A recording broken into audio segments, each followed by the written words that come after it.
بسم اللہ الرحمن الرحیم نحمده ونصلی علی رسولہ الکریم اما بعد اعوذ باللہ من الشیطان الرجیم بسم اللہ الرحمن الرحیم۔ اعتکاف بیٹھ کر سنت نبوی پر عمل کیجئے اور اپنی نیکیوں میں بھرپور اضافہ کیجئے۔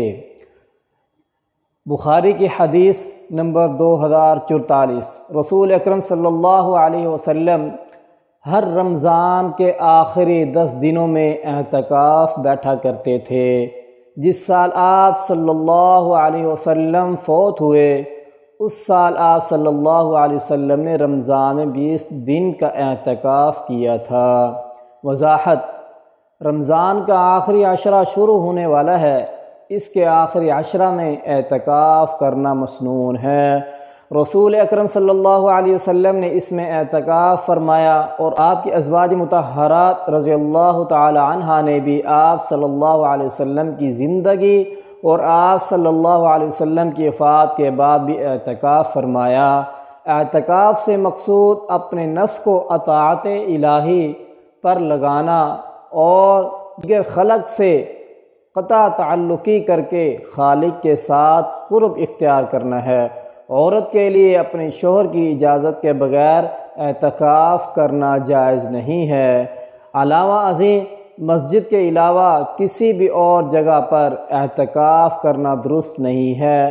اعتکاف کرنے والی خواتین کو چاہیے کہ وہ پردے کا خصوصی اہتمام کریں۔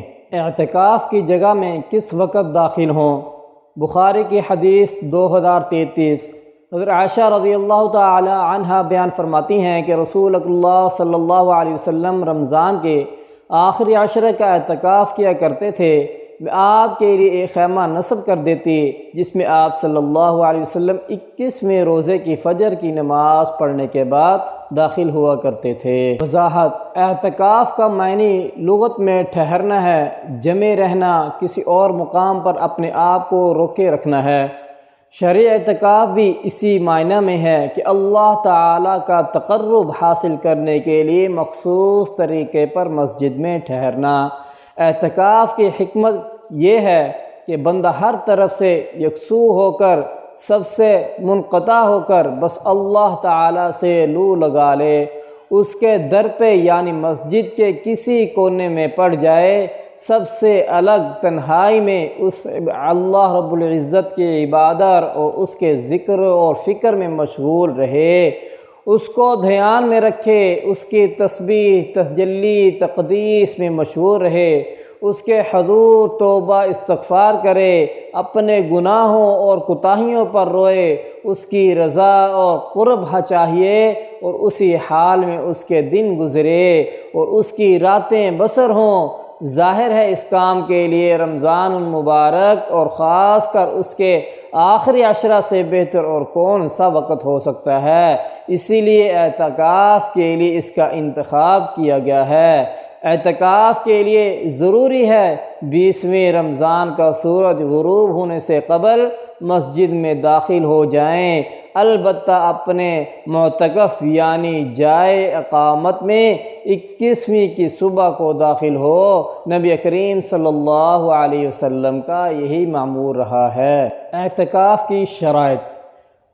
سورہ نمبر 2 آیت نمبر 125 فرمان الہی ہے۔ ترجمہ: اور ہم نے ابراہیم و اسماعیل علیہ السلام کو تاکید کی کہ وہ میرے گھر کا طواف کرنے والوں اور اعتکاف کرنے والوں اور رکوع سجود کرنے والوں کے لیے صاف ستھرا رکھے۔ وضاحت: اعتکاف کن شرائط پر ہونا چاہیے؟ نمبر 1، مسلمان ہو، کافر و مشرک کا اعتکاف صحیح نہیں ہے۔ نمبر 2، عاقل ہو، مجنون اور پاگل کا اعتکاف صحیح نہیں ہے۔ نمبر 3، تمیز والا ہو، غیر تمیز اور بچوں کا اعتکاف صحیح نہیں ہے۔ نمبر 4، مسجد میں ہو، مسجد کے علاوہ کسی اور جگہ اعتکاف صحیح نہیں ہوگا۔ نمبر 5، طہارت، حیض و نفاس اور جنابت کی حالت میں اعتکاف صحیح نہیں ہوگا۔ نمبر 6، شوہر کی اجازت کے بغیر شوہر کی اجازت کے علاوہ اعتکاف صحیح نہیں ہوگا۔ نمبر 7، روزہ دار ہو، بہت سے علماء کے نزدیک بغیر روزہ دار کے اعتکاف صحیح نہیں ہوگا۔ اس کے علاوہ اور بہت سارے اعتکاف کے حوالے سے مسائل ہیں، تو اگر آپ لوگوں کو اور مسائل دریافت کرنے ہوں تو ہمیں کمنٹس میں بتا دیجئے، اور ہمارے اس کے اسلامی چینل کو آپ ضرور سبسکرائب کر دیں۔ جزاک اللہ خیرا، وعلیکم السلام ورحمۃ اللہ وبرکاتہ۔